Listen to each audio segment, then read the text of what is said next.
Friends போன ப்ளாக்ல வந்து ஆ, சின்ன சின்ன தோட்டம், பூச்செடி அத பத்தியெல்லாம் உங்ககிட்ட ஷேர் பண்ணியிருந்தேன். குலதெய்வம் கோவில் போற வழியில. ஆ, எங்களோட குலதெய்வம் நான் நெறைய தடவ உங்க கூட ஷேர் பண்ணியிருக்கேன்.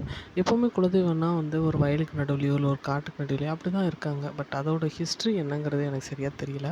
எதனால அப்படி குலதெய்வம் அமையுதுங்கிறது வந்து யாருக்காவது தெரிஞ்சதுன்னா எனக்கு கமெண்ட் செக்ஷன்ல கமெண்ட் பண்ணுங்க. நமக்கு வந்து சில விஷயங்கள்ல மனசு கஷ்டமா இருக்கும், மனசு சங்கடமா இருக்கும்.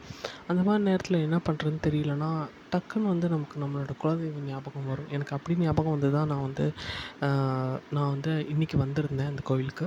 ஸோ நம்ம எப்பவுமே மறக்க மாட்டோம். இருந்தாலும் நமக்கு ஒரு கஷ்டம்னு வரும்போது நம்ம வந்து கடவுள தேடியோ, இல்ல கோயில நோக்கியோ போறது வந்து ரொம்ப ஒரு பெட்டரான ஒரு விஷயம். நம்ம மனசுக்கு வந்து அந்த கஷ்டம் வந்து வரப்போகுதுன்னு தெரிஞ்சா கூட, அத நம்ம அங்க போய் சாமிகிட்ட குடுத்துட்டு வந்தோம்னா, அது கண்டிப்பா சரியாகும். ஆ வேற ஒண்ணும் இல்ல.